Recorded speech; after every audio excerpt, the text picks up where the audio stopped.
Hello, everyone, and welcome to Beginnings, the show that asks, where do creative people come from?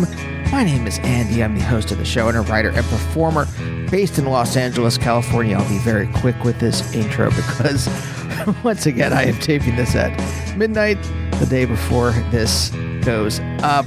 Sitting here in the office, Naomi and Mabel asleep in the bedroom, squee on my lap, looking for scratches. What a delightful episode today. This is Andrew Kenny. If you don't know who he is, I'm going to tell you his bio right now. Originally from Fort Worth, Texas, musician Andrew Kenny formed the American Analog Set in 1995 and over the next decade released 6 albums on labels like Emperor Jones, Tiger Style, and Arts and Crafts, after which the band went on hiatus. In 2009, Kenny released the first of 2 albums as The Wooden Birds, but since 2011's 2 Matchsticks, he has been rather quiet. That is, until this last year. In 2023, the American Analog Set released their first album in almost 2 decades, For Forever, very wonderful, and most recently, Numero Group released New Drifters, a comprehensive box set of the band's first 3 albums, and folks, it is worth your time. So this is pretty thrilling for me to get to talk to Kenny. I have been a huge fan of his music for decades now. I remember back in the day in college, someone introduced me to the American Analog Set. It might have been my bandmate, but very specifically, I think the Golden Band was very influential on the music I was making at the time in my Casio pop band Harm. By the way, of course, you can always get any of those albums at andybeckerman.bandcamp.com. But I had written Kenny back in, I think like a decade ago to see if he would be on the show. And he was like, I don't really remember my childhood that well. I think we talk about it a little bit in the interview. But with the release of the new American Analog Set album and the box set, I thought I'd get back in touch, and we get into it, all about his childhood in Fort Worth and the prevailing attitudes in Texas at the time, his attitudes towards science and music and how they're similar, and a lot of other stuff. I hope you enjoy this. It was great to talk to him. And if you do, what I like to do here in the beginning is a little recommended if you like. I've been doing the show over 14 years. That's a lot of interviews to kind of wade through. So I like to recommend, if you like today's guest, maybe you'll like these other interviews that I've done. Here's just some recent ones. Kenny's a musician. What about other interviews I've done with musicians lately? Will Oldham, Andrew Savage from Parquet Courts, Tanya Donnelly, Evan Dando. Who else? Rod Argent, the founder of the Zombies. If you like those, why not subscribe to the show? Why not leave a review? Why not? Takes literally 30 seconds. You can also find me on social media, mostly Blue Sky and Instagram, at Andy Beckerman. And I've got a free Substack where I write kind of philosophical essays about what the fuck is going on with the world. I try to put some jokes in them. I just wrote a new essay where I think I kind of explain why everything feels so unhinged these days. You can find that at theslowdystopia.substack.com. Again, it's free. I can't fathom making anyone pay for 3 essays a year.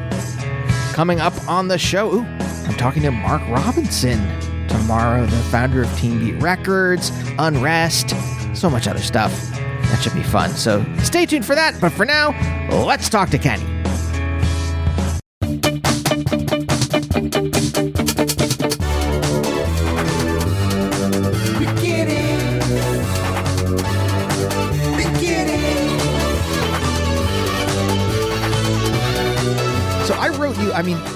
Huge fan of your music.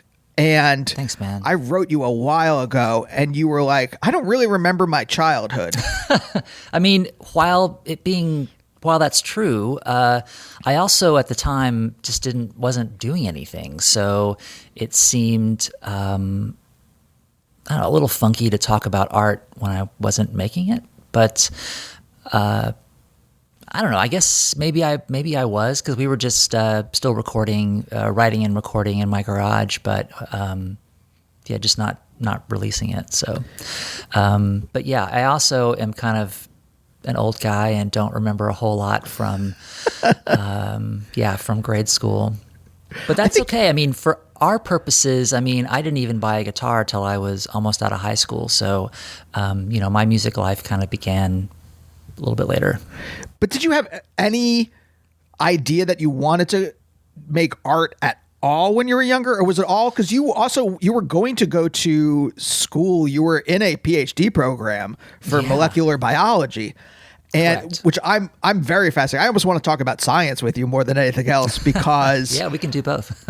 I was a philosophy professor teaching philosophy of science, and I was in grad really? school. And I left grad school to go do comedy. You left grad school? I got booted from grad school for I don't like saying I'm it. sorry. I'm sorry to kid you. I just No. no. But Of I course, mean, you left. I was on yes. mutually agreed to terms. I was yes. I mean, the short story is I was writing like Family Guy spec scripts on the side, but also they told you me really? Yeah, they told me what they wanted from me. And I said, I don't want to do that. I'd rather write about Heidegger. And they're like, please don't do that. And I kept saying, I'm going to do what I want to do. And then eventually they're like, please, you're not part of this program anymore. But so I am curious about that stuff too. So was it always science at the beginning? No. No. I actually, before I pursued science at the college level, I was never that much of a science guy. Maybe I was kind of naturally a scientist because I like tinkering and experimenting with things, which is something that I can do in both science and in music. But no, I wasn't a science guy before. Actually, I did not, at least at the first pass, I did not make it through 8th grade because I failed science. So Interesting. but that was more of a hey, they tell you on day one, if you don't have your science project in by this date, we're going to fail you. And I thought, okay, definitely. Oh, that date's coming up. Okay, that date's coming up. And I thought certainly they're not going to hold me back from passing the 8th grade. Anyway, but they did. But so I went to summer school, and and the rest is history, I guess. But that was more of a technicality. So that it wasn't that you were deficient in science; it's that you just blew past a deadline. Yeah, which is something I think I still do, and I share that. I'm not special though, but that's a lot of people. But no, I just had a really, when I went back to school here in Austin at the university, I went back to study not science, but I took Intro to Bio just as an elective, and I just had a really good professor that got me excited about just the methodology, just about, we all get together and kind of say that we think this is what's happening, where we can't see. It's a bit like faith, really, in that regard. And I was really into it, and I was really into my professor. So she, she got me hooked, and then I switched to biology. Is there something that the scientific method, that exploring it, is there something that resonates with you, that with your personality, with something emotional in you? I think what really got me, two things. One, I am just definitely a lab rat. Like, I love being at a wet bench and just working on a project, and and it's one of those things, like, when I am employed, I can't believe that I get paid to do this. This is just like arts and crafts period at school. I love it. And so the work is just really enjoyable. But the main thing was, once I got to the level of learning about science at a university on a university campus where you see the research happening and you can even volunteer, which I did, and I learned about the NIH and I just became enamored with the idea that I don't know, we all take a nickel out of our paycheck and we put it in a big bucket, and then we hire people that don't make a lot of money, but we pay people like me to go discover and describe this world that we live in, and there was something really romantic about it, even though that's not the first thing you think of when you think of academia is nostalgia or romance, but I think it's just a really beautiful thing. I mean, I think if you think the world is beautiful, then, consider me an art appreciator. And, if you don't want to pay for a scientist. But anyway, so I just kind of fell in love with that side of the industry and thought it was really romantic. Yeah. So I stuck with it. Yeah, no, I think that's a really great way of describing it in terms of that feeling of romance, of being in love with the world, in love with reality in a way that I bring this up on the show every once in a while, but one of the things that certain art inspires in me is the feeling of the sublime. I can feel like the physical feeling is in my chest, right? Ooh, yeah. Which is the same feeling as love. I mean, not the same, but it has similar resonances, right? Right? Wow. Am I ever with you? And yeah, when I didn't play for a long time and started playing with the American Analog Set again, I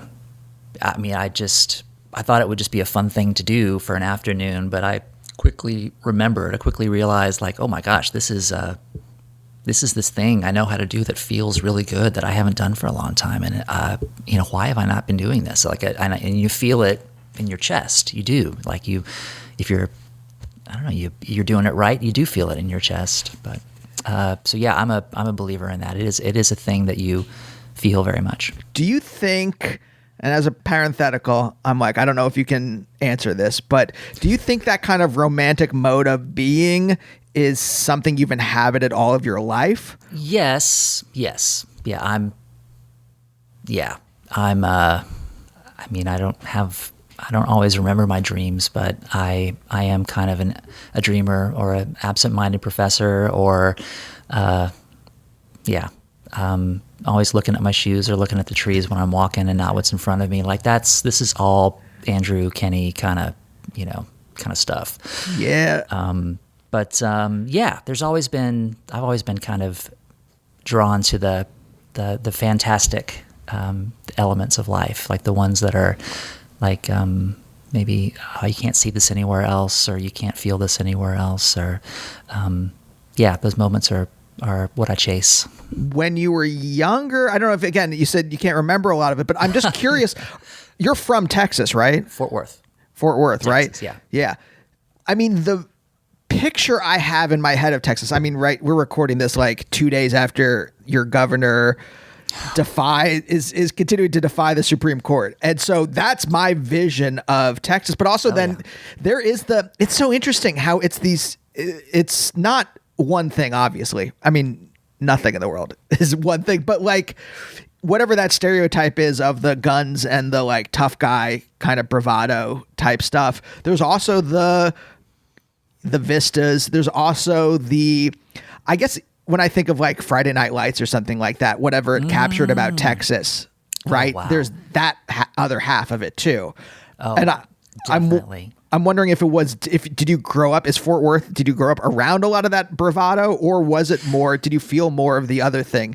Did you have a tough time, I guess is really what I'm trying to get at? Or did you find that you had allies? I never had allies, not really, until I met the crew, Mark and Lisa and Lee. And that was my first experience ever feeling like a part of a team or a squad, or and I never had that. And I guess we did technically start in Fort Worth, but and we made our first album there, but and our last.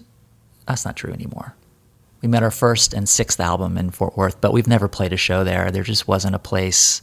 There wasn't a place for us to be, at least not then. I mean, this would have been 1995, and there were venues. There was always at least one thing going on in Fort Worth, and a couple things going on in Dallas, but it never got to be a part of that, really, unfortunately, because I would like to rep my hometown, but I've just never played there. And that's sad. What did you... Hey, look, even I played Reading, Pennsylvania in a Boscov's parking lot when I was in a Casio pop band. But what could you glom onto then?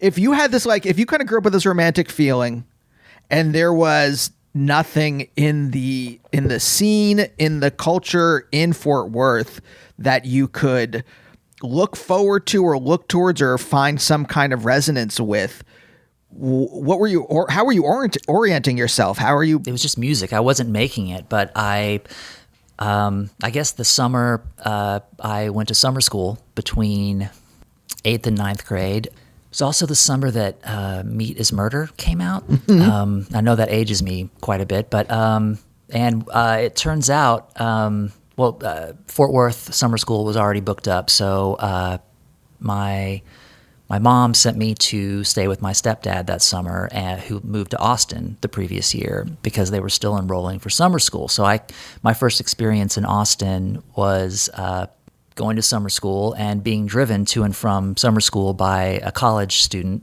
who played the Smiths for me that summer. And also, that was the first summer I ever heard The Cure, and that really, it opened up. I mean, everyone gets their can opened at some point along the way. That just happened to be my, that popped the cork for me in a big way. So when I came back and started high school, it was really about kind of exploring a little bit of music as best I could, with, just being a person without any friends that were into the same music. But that was a period of discovery, and I had my favorite records from that era.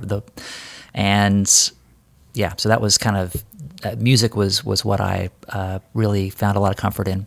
And I went to go see, when I a junior and senior in high school, I would see local bands. We had a couple local bands that were that I really liked, and we would throw you a tambourine, you could jump up on stage and dance around. And anyway, it was just kind of fun local music. And that was kind of another big opening door or window for me. Just I can, if I exist in this very small musical subculture, not only are there other people, but there's a thing to go do with the other people. It's not like I'm going to just take up bow hunting, to see if I like the people who bow hunt. I mean, I already like music. I already like these people. So, by the end of high school, I bought a guitar and learned to play. Wait, hold on. You said bow hunting. That was, was that a normal thing that people did? No, just regular hunting. Bow hunting, I think, got more popular in the 90s, right? It was, now it's incredibly popular, I think. Maybe not in Texas so much. Yeah. Anyway, I guess I'm not a hunter, but I've been around that world because I had a few different stepdads growing up, and one was a hunter. So I have memories of hunting. I have lots of gun birthdays. My first .22 and my first pellet gun and my first shotgun and stuff like that. It was, this is, again, not special. This is Texas. You just get guns for your birthday when you're a kid. What was that of interest at the time? Were you just oh, cool? Or was it just oh, now I have to go use this? I enjoyed target shooting. I kind of up at middle of North Texas, there's a lake called Possum Kingdom. And our family had a little cabin up there. So we would go up there on the weekends and summers. And I loved just shooting at, beer bottles or beer cans that I would find in the creek and that kind of stuff. And I love getting better at that. But yeah, like when I got my first shotgun, or my only shotgun, I thought, oh, this is kind of wasted on me because I don't want to go kill birds. But I really liked my .22 rifle, and yeah, and I was glad I learned how to shoot. I mean, unfortunately, it might come in handy that I know my way around a rifle. I hope it doesn't come in handy, but Sure. I mean, look at where I live. I mean, this may be a thing. When does this come out? A couple weeks from now. Okay. I think it'll be. We still should be good. I think the political situation should be fresh in everyone's mind. Unless we've broken into civil war at that point, in which That's case, what I'm saying. Like, yeah. maybe living under my garage, hoping no one finds me by then. Oh my! Do you is it present for you, that possibility? Because it wasn't up until literally I was like, oh, well, maybe something will happen after I pass away, like in a couple decades from now. But the minute that a sitting governor defied the Supreme Court, I was like, that doesn't seem good. That doesn't seem like a positive step. I mean, this is Austin, so this is not Texas in the way that we're talking about Texas. This is kind of like this weird island or whatever you want to call it. It's but it's still in Texas. You don't have to go very far to find a lot of people that are very excited about what Governor Abbott is doing, and Attorney General Paxton and everybody. I mean, it's just that these are outside the city, and these are in the rest of the state. These are very, very popular people, and yeah, you don't have to go very far. I mean, I can go next door and meet people that are fans, but it's less common in Austin. Yeah, for sure. I was just like, you can defy the Supreme Court? I thought there were consequences. Evidently, yeah, we're finding out a lot about the way that the way the law works, aren't we? Yeah. We're finding out a lot right now. Yeah. Yeah. All my understandings of power just came from philosophical works and just like people. Oh my gosh. So you come at it from such a pure place. This must be really upsetting to you to see. Yeah. Whatever elegant theories Aristotle or Adorno or whoever came up with about how things work. I guess Adorno's a little more based in reality, having lived through World War II. But whatever theories people had, you just see like, oh, it just means like someone just has to have the willpower to, maybe it's all Nietzschean, right? Someone just has to have the will to say, no, I'm just going to do what I want to do. And then everyone else has to be like, oh, should we do something about this, or are we just going to let it go? Because then if I don't understand why if the governor can defy the Supreme Court, why abortion clinics should just open back up, right? I mean, if isn't that the precedent being set that you can just defy? Obviously, there would be repercussions if you defy it in a left-leaning way, but still. Yeah, different. But yeah, I mean, I think we're finding out this is changing and quickly. And in a way, it's very punk rock, and in a way, it's kind of exciting. Like, but it's just not. It's not my punk rock, right? It's Screwdriver or whatever, that kind of punk rock.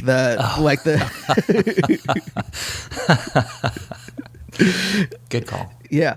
But this is the thing that I think is really interesting is that it's not like you set yourself in opposition. You still you got a gun. You're like, you know what? I like target shooting. I bet target shooting I've never gone, but I bet it's fun.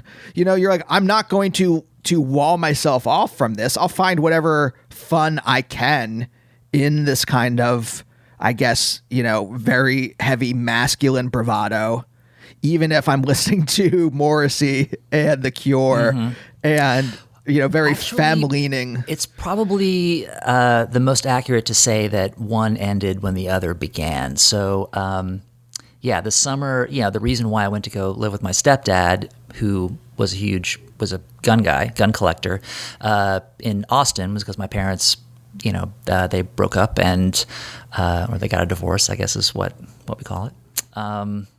And so, the gun period ended right when the Smiths period began. So, I mean, almost, to a date.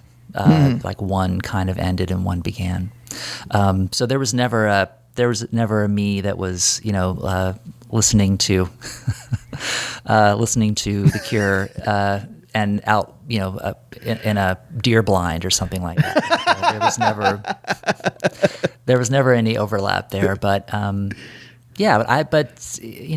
Guns are a part of my upbringing, and it would be silly to suggest that I wasn't excited to get a rifle on my 10th birthday or 11th birthday or whenever it was. It's all right. It was just part of Yeah. It was part of my world, and until my world changed, it didn't. Okay, so once there was this existential shift, did you then have was there friction with your parents, with step parents or anything like that, or was it just like you went off on your own? I kind of went off on my own. That was high school. You don't spend as much time with your folks. Plus, I think my mom and certainly my new stepdad, they were looking around the corner and seeing that, I would be out of the house in maybe 3.5 years, maybe 3 years. I was going to be a temporary problem if I was one. So I was just kind of allowed to, just to kind of be a guy. I mean, I didn't do anything with that freedom, but at the time, I definitely had it, and I had supportive mom for sure. Just, you can be whatever you want, do whatever you want, and had one of those moms, and she's still that way. Very, very supportive. But just like blanket. Everything is great, and we'll never have a serious conversation. But whatever your world is, I'm all about it. So wait, where are you learning to express yourself then? Because when I write lyrics, I mean, it's a little different now. I mean, I also don't do it much anymore. But I was so scared of anyone knowing what I was really feeling that I hid it under layers and layers of obscurity, and I would make everything so opaque so you couldn't understand what I was really feeling. But you're not like that, and I'm wondering where that comes from, where your ability to express yourself comes from. I don't know, and secondly, I don't really want to know. I enjoy that, there's some voodoo, there's some black box kind of, I don't know what goes into the box, but I know that, there's a radio station in my brain, and if I listen to it, it just, I just sing along with the radio station. I'm not, none of this happens from a desire to express an idea. It's just kind of, lyrically, it's always the last thing. It's just kind of, write something that kind of feels like the rest of the song. But I never expressed myself in any kind of way growing up. Not until I got out of high school and, got some friends that were also just buying guitars and or playing drums and hey, let's open our mouths and see what comes out. And so that was just stumbling around in the dark, looking for a light switch. There was no direction or goal at all. It was just, hey, let's get together. But you weren't frightened. No, but that was, or that, and still is, because I did join a few bands, and I have actually played in Fort Worth in bands that I joined. But when it came time to form my first band and kind of be a person that stands in the middle and sings, and whether I like it or not, is kind of a focus of music. Again, we were describing playing live, which is something I haven't done in 18 years. So, but when it came time to be that person, I did it with my best friends. I did it with people that I trusted, and I did it with people that were never shy about poking fun at me or the way I sang or the lyrics so there was kind of early on in the process, kind of an evaporation of ego. I realized okay, I'm not strong enough to take this criticism, so maybe I just better laugh along and be in on the joke. and I'm glad. And I didn't even realize it happened as it was happening. But I just kind of gave up, and at some point acknowledged that I'm looking around. I'm not the cool guy in this band. I just happen to be the one with a guitar and a microphone. So. Yeah, I can laugh at myself. I can write some bad lyrics. I can and I can get better, and I like improving at things. So that's the end all be all for me. Okay, so that's a very healthy attitude to have. Oh, the evaporation of ego. or just like I have the ability to laugh at myself. I just remember just like writing like some corny lyrics, like the closest that I would get to writing something. And it's corny in the sense that it is just like fake romantic and doesn't come from a real place and isn't even about an emotion in me, just like some imagery. I just remember it and someone making fun of it and me feeling very embarrassed. And this is back in college. So, this is 20 years ago. And that idea, that embarrassment, it took me decades. It took me doing comedy and therapy and all this stuff to get over.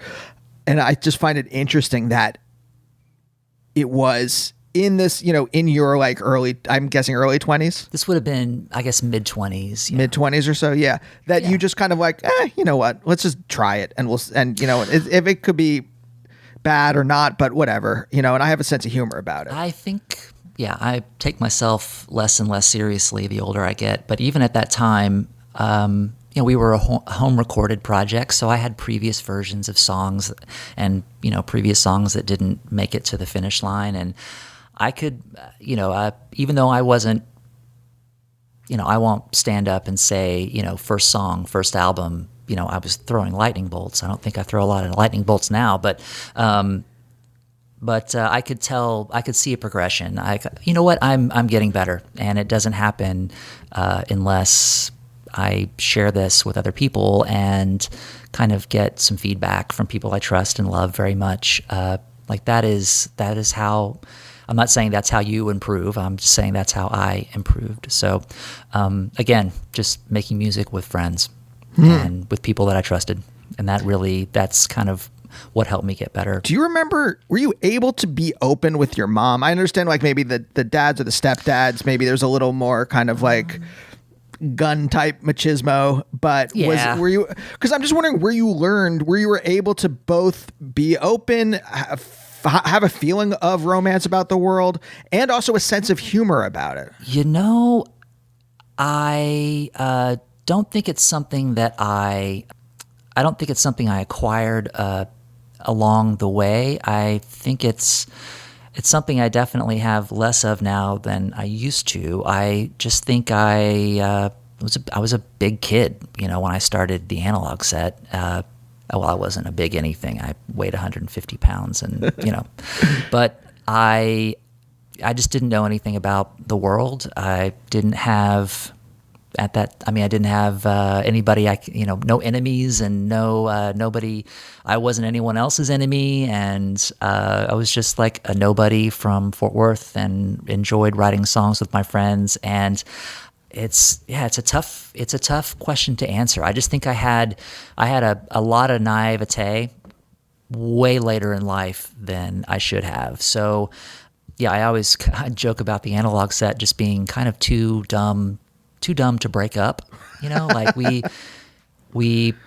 just aren't career minded enough to, move on from this weird little club that we formed 30 years ago almost. So, but yeah, I just, I don't know what I was trying to really get at there, except for I think I started out with less self-awareness than was necessary for an adult to function in society, and so have gradually become more self-aware over the last 30 years, and as we all are. I mean, again, not special. We are all, I hope, looking in the mirror a little bit more often. But I just didn't know enough to be embarrassed. Maybe that was the good thing. Yes. This is super familiar to me. This is exactly, I would say, 70% of my brain I lived in an imaginary world in my head, and I think that's the thing that protected me. And it feels like there was something similar for you. Were you the hero of that world? Like, were you the center of that world? No, I was telling stories in my head. It was a lot of like stories about like little rubber figures I had, and just Oh wow. Okay, so you weren't the center. I also wasn't the center of my imaginary world. It was always me and other people, and we were, forming a club or forming a team. And I guess I'm just a very not social person, but I function well in a group environment. yeah. And I think Brain Narnia is what protected me from the Brain harshness. Narnia, I love that. The Yeah. harshness of the world. And I think maybe there's something similar in that for you. I don't want to open up the black box. I don't want to like go to, I don't want to know. I don't what's want to in take there, away the but mystery, but I think but there's something that. Correct. I think there's something there, and I don't think it's rare either. I think when I see people in their early 20s now, and they have that I don't know, they have that something about them that they just don't know how average they are yet, and it's wonderful, and I want to foster and perpetuate that for help to as long as I can, because it's just a wonderful thing to have. And I think if I hadn't have had that, I just would have always been a sad guy sitting on the edge of his bed with a guitar for the rest of my life. Yes, that was the other thing I was thinking of, which is I asked this to a lot of my guests, but you could have just turned into that person, right? You could have been someone who was satisfied, maybe, with that. But there was something more. I think I would have moved on. I would have moved on to something else that I could improve at, because I like advancing. So I got as good as I was ever going to get on guitar, maybe after 2 or 3 years of just kind of playing. And at that point, I bought a 4-track recorder, a cassette 4-track, and then it was all about just recording and having fun with, watching the wheels of the tape run around, So it was, and that's something that I can and am still improving at and still really enjoying, because like there's nowhere you're ever going to get. Like you'll get better at it the longer you do it. Same with songwriting. I think, you get better, even if your songs aren't getting better, like maybe you're getting better at getting an idea across or getting a mood across. Like even if, we're not all, writing, 3-verse, 2-chorus kind of, hits all the time. Yeah. Or I think being less scared, at least this is for me. I have started to write songs again after a while. It just felt like... How long has it been? I stopped when I started doing comedy. I really stopped. Oh, well, wow, this has been a I long wrote time. musicals. My old writing partner and I, we've written some musicals. So I wrote songs for those we did them at like UCB and stuff. It wasn't like we were cool. like off Broadway. I mean, unless you're counting a comedy theater under Gristides in Chelsea, off Broadway. But like, I guess since then, but for real, like real songs, my 2006, maybe 2007, somewhere around there. And when you came back to it, did your voice change? Not physically, I'm sure it did, but like, did your point of view change in a way that excited you about the process, or did it take you a while? Did you try to connect with the voice that you used to have and try to approach songwriting from that point of view? I'm less scared about putting something real into the songs in a way that I was terrified, absolutely terrified before, of that someone might see something in me, understand some emotion in me there, and that vulnerability. This is why, why I'm fascinated with you as we're talking, but also I think why your music resonates so much with me is that there is a vulnerability in there that you are not scared to share, where I was terrified before and I'm not now. Wow. So what do you think happened in that time that you lost or beat that fear? I mean, one, I devoted myself to a craft. I said, this is what I want to do. this is what I want my life to be. I fell in love, and I got married, and I mean, I asked I put myself out there, right? That's vulnerable to have to be in a real adult relationship as opposed to the relationships I had been in before.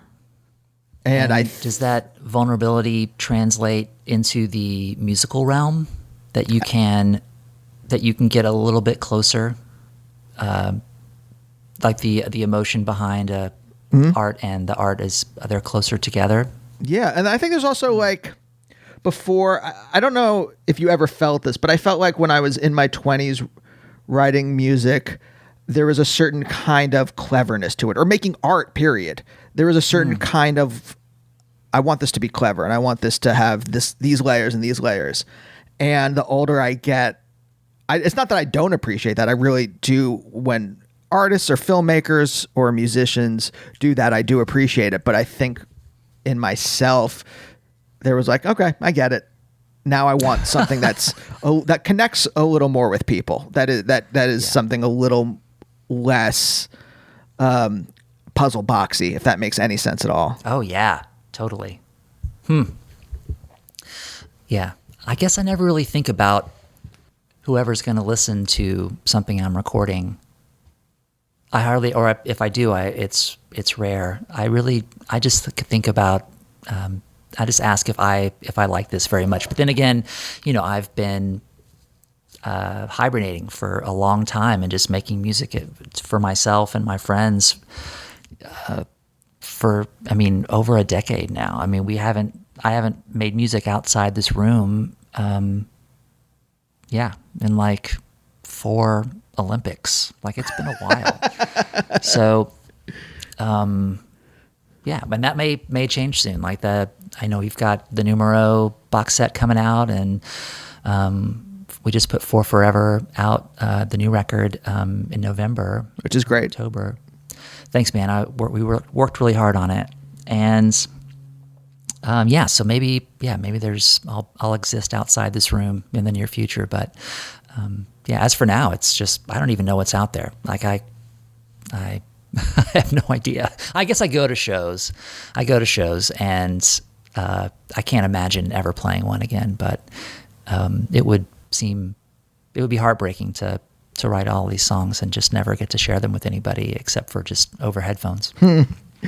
But you were never scared to connect with people, to show something real in yourself through your music, and have that connect with people. I think the connection is what scares me more than anything else. It's not even the vulnerability. It's the like, oh, I don't know what this connection means, but there might be this connection here, and now it exists, and that's frightening for me. But it seems like you were really? It seems like you welcomed that. Huh. Yeah. I mean, I'd say it's part of the agenda, such as, if there is one.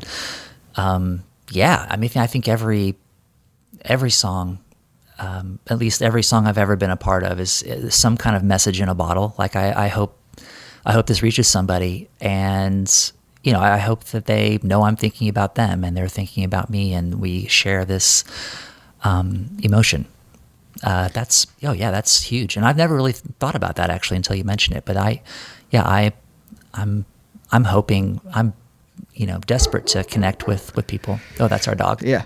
No. I get it, because it seems like that's maybe the thing that where the two paths diverge, where you could have just been someone who sat on the edge of your bed playing guitar to yourself versus the person you became. It's that desire to connect through the art with other human beings. Yeah, for lack of a lot of other ways to connect with people, music has always kind of been it for me. And of course, being charming. Joking. No, you are. But do you think when you started the band, like, do you think everyone else in the group had the same kind of? Were you all on the same page, or was there like, we like playing music? Was there any deeper kind of emotional talk? And again, mid-20s, I don't know how much anyone gets into anything, but like, what was the impetus then? To do what? Which question are you asking there? What was the impetus to what? To play music together as a group? Was it Was there, we want to be famous, we want to make albums? I think it was wanting to record. Like we wanted to, even though we all went to shows together and apart, and live music was a very big part of our lives, I think recorded music was at the time a bigger part, and it was something that we were always doing as much as we could. You listen to music in the car, and you listen to music when you get home, and it was so we wanted to be a part of that world, but it was but again, like we could have just, it was really more about being together. Like we enjoyed hanging out, and we would make each other crazy sometimes, but most of the time, we like laughing together. And, I said, hey, I've got some songs, and we all play different instruments. So why don't we get together and just kind of see what happens? Let's work on some of these songs and just see if we like playing together. And we did, but there wasn't any goal except for just to just write and record and be together, just experience that chapter of our lives together. Did you have any personal ambitions at the time? None. I still don't really. I'm not an ambitious person at all. Although I see it in others, and I have wonder and respect, and I love go-getters, try-hards. I love a hustler. Man, I love a hustler. But I've never had that within me at all. Yeah. So you don't have a void, it seems, because when you were talking, it made me think, oh, I think when I was younger, there was something in me that I just wanted adulation. There was a void. It just was forever hungry. And I just wanted it filled, and it could never be filled. And then the older I get, the quieter the void gets. And so it's less about needing the adulation and more about just making the thing. Yeah. But it seems like you never had a void. I think I did. Before I ever got to play in a group and be on stage, and definitely tour and things like that, where you're playing every night and really, getting a different kind of better, which was also very exciting. Like there was, I think I did want to, I want to be in a band and be on stage, and but I learned very quickly that as it turns out, I don't. I don't enjoy the attention. I don't enjoy, I enjoyed being on tour and enjoyed playing, the idea of playing for people. But I didn't realize it as it was happening. But after playing just hundreds and hundreds of shows and then not playing, realizing I have great memories of being in a van with my best friends, and I remember this person's house, and I remember this record shop that we went into, and they were playing our record, and oh my God, that was so cool. But I don't have a single memory of playing on stage. And I can't recall a single time, although I've seen photographic evidence, and I've seen, and I'm sure it must have happened because people I trust tell me it did. But I don't have any memories of performing at all. So in the end, or in the beginning even, it just kind of became something that, you need to do this if you want to be serious about your craft, and just, wanting to be a responsible band. You got to go out and tour and play for people, and, share with them what you enjoy, and share, just like when you're at home, you want to go see bands that are from out of town, and oh gosh, I've been loving this, this first Death Cab for Cutie record, and I can't wait for them to come. And anyway, so you want to go be a part of that, be a part of that culture. But I don't like I don't like bouquets being thrown. Is there someone you saw where you're like, oh, I thought we wanted to be like them, and now it looks like their life is miserable? I guess I don't really want that. No, but I know who those people would be. But no, it was really just personal experiences as we kind of played, and certainly after I moved to New York and kind of was a little bit closer to the gears of the music industry as they were turning, I saw fewer happy people, and I was less happy kind of being a more full-time participant in this funky little subculture than I was when I was a tourist, and so I enjoyed being a tourist quite a bit more. Yeah, I asked it just because the closer I have friends who are famous now, and the closer I get to see famous people, it's like, oh, I don't think you're enjoying this, or the benefits of having some kind of power to do what you want to do doesn't seem to be. It seems like the misery isn't worth it. Yeah, it is. As a job, there are parts of it that, if you don't enjoy, make it a crappy job.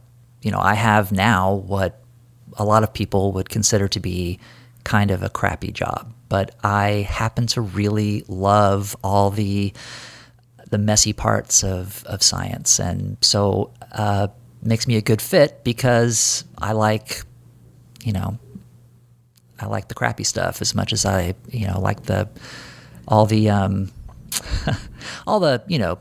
attention I get from being a biologist. Kidding, of course, but but I you know what? I don't know where I was going with that. No, I think I get where you were heading. And the other thing that I thought about was, does the same spirit of getting better at your craft wind through both science and music? Gosh, yes. I love it. And I love both because there's no end. Like I'm never going to learn it all. I'm never going to, my favorite song I've ever written is always going to be the next one. So it really is the journey, like improving at doing this thing that I love doing is, that's the part of it I like is the improving at it. Yeah. Do you remember that when you were a kid? Like in my mind, it's you at the target, like shooting the old beer bottles and just trying to get better at that. That is like in the background of this all. But I am just creating, again, maybe I'm creating a romantic picture. No, I wasn't out there in the creek because I hated beer cans. I was out there because, I want to make this next one pop up. I want to make this next one, I want to put water in it and watch it explode and that kind of stuff. I was just getting better at it that I really liked doing. But at the time, I didn't realize that's why I liked anything. It wasn't until after maybe later in my 40s, I realized like, you know what, I think I'm done being called a perfectionist. Like I just like improving, like I'm an improvist more than anything. Wait, was that a moniker that kind of followed you around? It really has, which is it's insane to me because I think recordings that I've made, and I think the most endearing things about them are their imperfections. And that was always, when I would record something, not until I got it right. Like I would keep on working on a part until like, I don't want to lose that. And then that's when I'm done. That's when I'm done recording the guitar. So yeah, there are some, I'll color outside the lines, not intentionally, but when you hear me, jerk a note, it's because I really liked another part of that recording, especially vocally. If I can sing something that resonates with me, like I'll just take the rest of the take because it's like, okay, I don't want to lose that. So even though I work, with a DAW now, or in a digital environment most often now, like I still try to come at it with a 4-track or an 8-track mentality. Like, okay, don't record endless takes of the same thing. Like let's treat it like you're going to record over this if you're going to record it again. Like, are you okay losing that? Yeah. When you can say like, no, I think I like that, then you're done. And then it ends up being the thing that you like about the recording is like, oh, the organ is a little bit quiet at the beginning, or the guitar kind of like stumbles at the end, but that was the most tender moment and it ends up being the endearing part. So getting back to the perfectionism thing, like I don't see it and I've never seen it. But I just do have I won't call it a drive, but I just want to just be a little bit better, make every show a little bit better than the one before. And, talk the next day in the van, like, hey, when you hit that part, it sounded really good. Let's do that again. And that kind of stuff. Like that's the improving part. Yeah. There's a particular thing you are looking for. You're not exactly sure what it is, but you'll know it when you feel it. I understand that. Yeah. Totally. And when you stumble into that, isn't that the best feeling? Like, stop. That's great. Like, let's start. We'll improve the next thing now. Like we've done. This is sounding good. Like it's a wonderful feeling. Yeah, for sure. And I'm like, again, is this something when you started writing music, was that present there, or is it something that you have learned about in terms of your process as you've gone on? I think it was just always there. That especially because I started writing songs when I started recording songs. So I think early on, or at least, earlier in the 90s, it was, you were only ever trying to get your band good enough to go into a studio where you could really try to hone and craft something that you were, that was going to be a product of some kind. And, but I didn't really ever write songs for those bands. When I started writing songs, it was to record them, and the recording was the part of it that even at that time, I recognized like, I'm having a really good time. I think I'll keep trying to improve this song by adding a little part here or editing and taking away a part here, or since that was the part of it that I liked, that's kind of what I was going for. Did the songs, this again, another parenthetical, I don't know if there's a universal for this, but I'll ask and we can work from there. Do the songs start in your head and then you figure them out, or is it you screwing around on a guitar or an organ or something like that? It could be a mixture of those things or anything else. I'm just curious. It has been a mixture. It has been both of those things independently.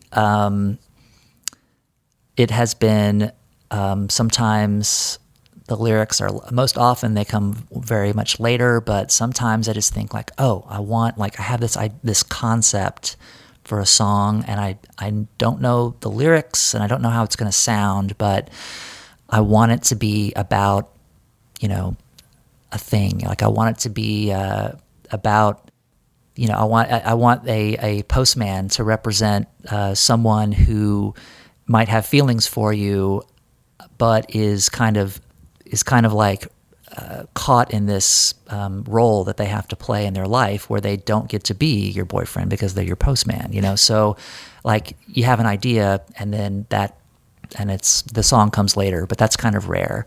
I had a song called She's Half that was also a concept first, and then it kind of like fills out, but it's like, I want to write a song about a half Japanese woman and how like kind of like fetishized, that archetype is or was, But most of the time, I'll just sit down like a normal person and just play on guitar until something kind of sounds good to me, and then or a piano or the vibraphone or the organ, I guess sometimes. Usually electric piano or guitar, and I'll sit and I'll play, and or sometimes, I love it when you're singing something to yourself all day and you just can't wait. Like, I hope I remember this when I get home because I want it to go like da da da da, And when you get home, it goes da da da da. It's like, no, that's not right. So I like coming at it from that direction as well. But again, I don't overanalyze. I'm happy that the radio station is still functioning. So I turn it on when it's time to record and write. Yeah. Did you explore the world a lot when you were a kid, when you were younger? How do you mean? Were you an indoor kid, or did you go out and was everything fascinating to you? I was encouraged to go out, and I was Not a big video game kid, although, my childhood was, video games were they were incredibly appealing at the time, but they weren't quite the Atari 2600 didn't create they weren't all about world building, like Right. like Right. The Atari ET game wasn't exactly Tears of the Kingdom, right? Oh my God. Why do you have to pull up the ET game? I did, I had an Atari and played some games, but I also, we had a neighborhood and a park and a creek, and spent a lot of time outside and by myself and on my bike. And, you've talked to many people about growing up in the 70s, just being kind of a free range, kind of like feral child. And I, was very respectful of the rules and other people when I knew them. Well, the rules when I knew them and other people Right. across the board. It's like, no, I just respect people I know. No, so I would, I was a rule follower then and now. But I spent a lot of time outside. But I was also, Legos, erector set, Lincoln Logs. Like I was building stuff, as well. So I was indoor, outdoor, maybe equal parts. I'm just trying to figure out like this spirit that is both in your scientific work and in your artistic work. Exploration of. I pictured you as you were talking as on the bow of a ship.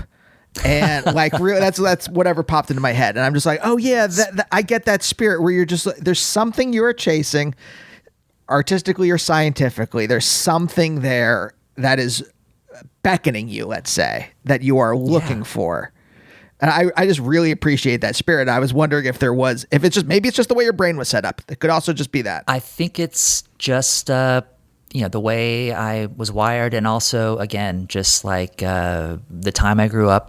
There weren't a lot of activities like there are now. I wasn't, driven from, soccer practice to, band and stuff like that. So, yeah, I just, I am kind of, I would consider myself a homebody, but I'm never bored. I always have something I'm tinkering with, and it's, even at this age, like it's just as likely to be inside as it is to be outside. I like both. Yeah. So yeah, maybe I am an explorer at heart. Yeah. Or an experimenter at heart. You always have brain Narnia to go to, right? There's always that. Gosh. Totally. Like never bored. Yeah, I can always sit and make myself laugh and stuff like that. So wait, we're right at the end, but at what point were you like, oh wait, this band, the American Analog Set, this is like a thing. This is something I can orient my life around, and this is something that really fulfills me in a deeper way. That's a good question. I mean, it definitely. I don't know if there was one moment. I kind of let the current pull me into deeper water pretty gradually over the course of, 96, 97, 98. 2000, 2001, it was still something I was, very much just doing for fun because I left Austin in 2002 to go to graduate school, and I was kind of sad to see that chapter end, but I must not have been taking it as seriously enough that it was ever even an option. It was just like, oh, I'm out of college now. I guess, I should go on to the next thing and see what's happening in another city. And, and then when I got to New York, I realized like, oh gosh, I miss my crew.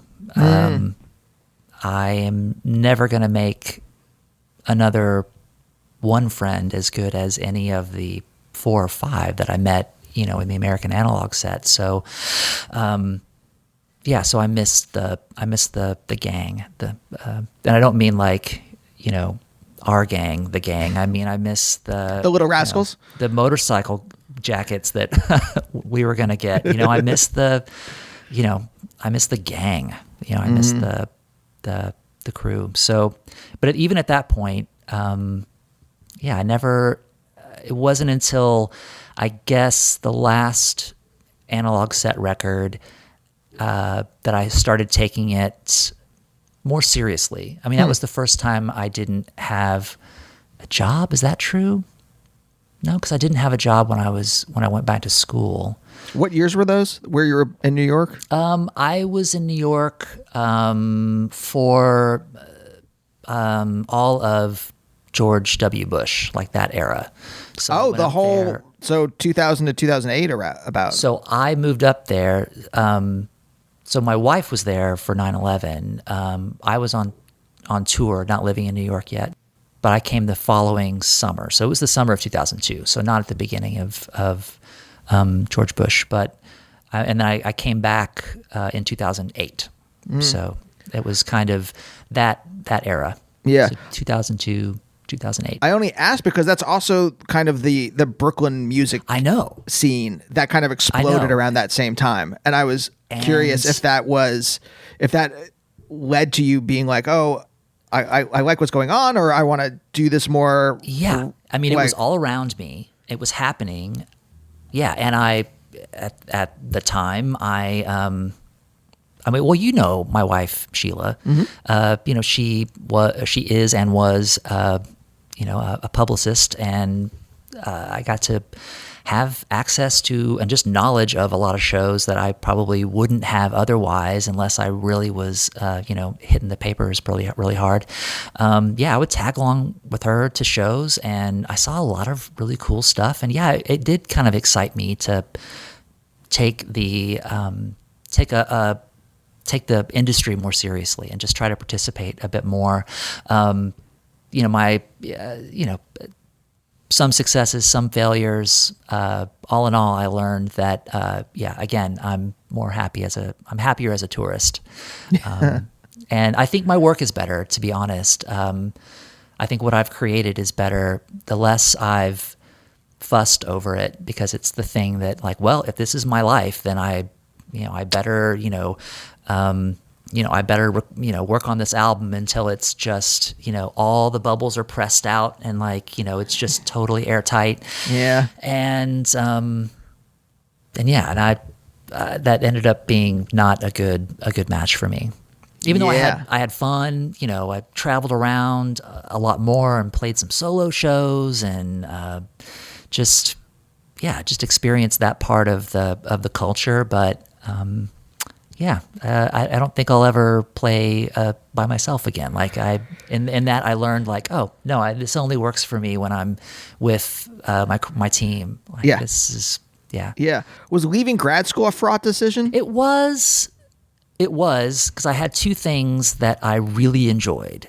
I was, in a PhD program at Columbia. This is a very good school, and I was feeling like I was amongst people that shared a certain amount of love for this thing. And before that time, I didn't have a whole lot of science friends, but really enjoyed it. But also, I just really missed music. And I didn't know what to do. And it was one of those things where no matter what I did, I was going to have to give up doing something I love, at least at that level.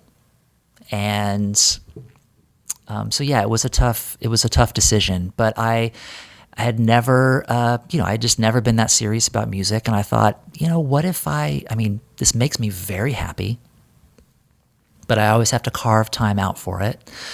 But what if it was just the thing that I did? And I'll just, buckle down, I'll write some better songs and, I don't know, maybe take some lessons and just get better at recording, and maybe spend some time with an engineer or producer, kind of a person in the studio with me, to see what that does to me, and I'll take longer making a record, and I'll, we'll tour more, and I don't know. Yeah, it was a tough decision, and I'm glad I did what I did. But, of course, everyone wonders about the sliding doors moment, like the road less taken or less traveled.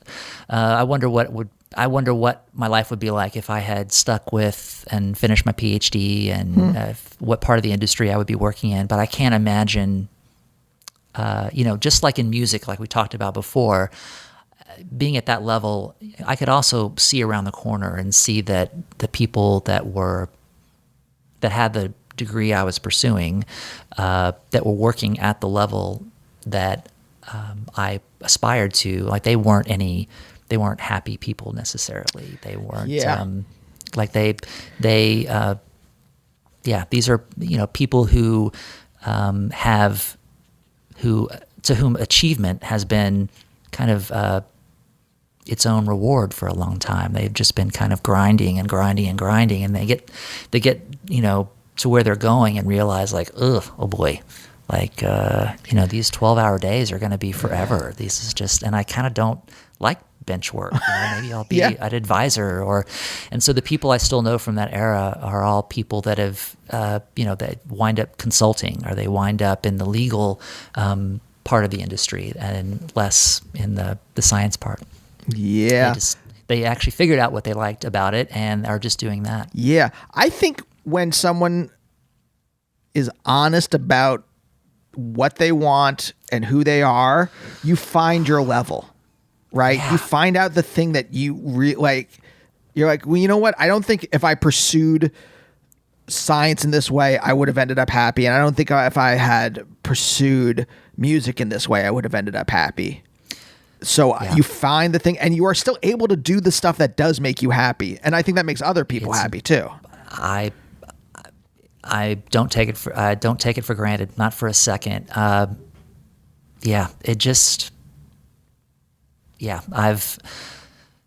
stumbled into a couple of, stumbled into two things that just give my life a lot of meaning. And either, one kind of precludes doing the other at a really professional level. But, it really is peace. It just is a contentment that I'm seeking, that I think a lot of us are seeking. And the fact that I've stumbled on a couple of things that can connect me with that, I feel very, very fortunate. So looking back, I think the better way to think about that decision to leave graduate school, it wasn't like no matter what I do, I'm going to have to give up something I love. It's more, I should have looked at it like, okay, I am about to start a chapter in which I'm going to pursue a thing that I love doing. And, I really made that decision looking back. And I wish I had made that decision looking forward, even though I don't think I would have made a different decision. Uh-huh. Who knows? But it was, like look forward to where you're going and not, don't be grateful for what you're leaving. Like if those are the decisions I look around and see people being really happy having made. Like, you know what? Yeah, I wanted to do this thing. I went and did that thing. Now happiness. Kenny. Thank you so much. This has been such a pleasure to talk to you. Hey, it's been a pleasure talking to you too. I'm a fan of the pod, and I was happy to connect with you this way. I really appreciate it. This is great. I mean, your music, I truly cannot say how much it's not just been it's meant a lot to me. It's also been an artistic inspiration. So good. I mean, that's lovely to hear. I mean, I love hearing like, oh, I like your songs, but I'd much rather hear like, your songs make me want to write better songs. And I think, okay, go do that. And that makes me feel really, really good. Yeah. Have you ever heard someone do a cover of one of something that you've written? No, we were too small. The couple times I've been able to hear another person's version of one of our songs, so I'm just so honored and touched, and it's a really cool feeling. And that's a whole other subject. We can talk about it next time. But that's a cool thing. When someone can take your music and not just sing it in their voice, but present it in their voice. Because all the analog set recordings they have a pretty specific vocabulary that we just kind of created early on and have stuck with. So hearing these songs like in, just straightforward 2 guitar bands or just a singer-songwriter and a guitar, like, or a piano especially, it's a really cool feeling. Yes, there should be another time. Let's talk about this in the future. I do want to hear more about it. Cool. If you will come back at some point. I will come back. I mean, I'm assuming I'm a regular guest at this point, right? Like I can just drop in and like come. You could throw it to me for weather and traffic. How is the Civil War in Texas going? Oh God! From the ground. We've got. I won't say boots on the ground. That means something different here. We got Adidas on the ground in Austin. Like, Kenny, how are things? Loud, gunfire. It's not good. I-35, not passable. And we'll see you next time. Bye. Bye, oh bye, oh bye, oh bye, oh bye, oh bye, oh bye, oh bye, oh bye.